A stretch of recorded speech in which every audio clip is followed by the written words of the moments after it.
The customer called John that asked about jump starting a car. So he's kind of curious what's the best way to do it. So just for sequencing, what we'll do is we'll explain this using a booster pack, and then after the booster pack we'll explain it using jump cables.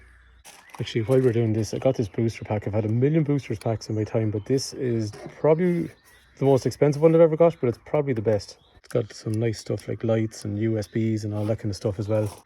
And it just gives battery. I'll show you in a sec, gives the battery voltage when you hook it up. Anyway, the advice is positive first.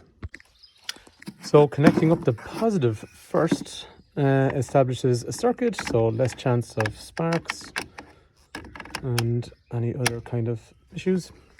Positive being the red, or usually you'll be able to see a plus for positive. And then we'll go for negative, black. So to relocate the booster to have enough stretch. Now here's a thing, a typical kind of example of, I can't get a good bite of it. So sometimes, let's say if this cowling wasn't sitting here in the way, the teeth would get a good bite on the terminal and that'll be it. So normally that's kind of as straightforward as it gets. However, you might end up in a situation like I just have. So the shock is held in by these bolts, so you can also use them as a negative either. So it's showing me 12.1 volts. I love that feature. Anyway, let's turn it on to boost it. Power. So at that point then you'd start your car, and that's pretty much it then. So we'll switch it off and we'll disconnect. So remember, positive was first, negative was second. When we're disconnecting, negative first, positive second. So that's pretty much it for a booster pack. That's the booster pack. So let's say jump cables.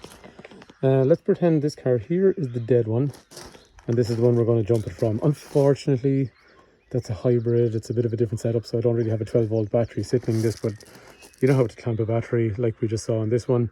All you want to do is just the sequence of how to do it. So to do it, we're making the assumption this is the dead car.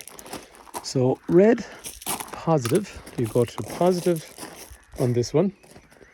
This is the dead car. And then we go to positive on the working car. The next thing would be we'd go negative on the working car.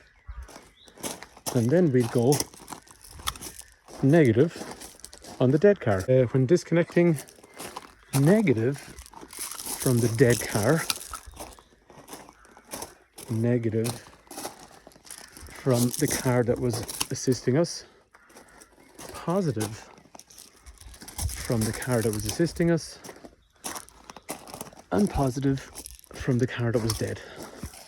So hopefully that gives you a better idea of sequencing when jump starting from a booster pack or from a set of jump cables. Thanks for watching.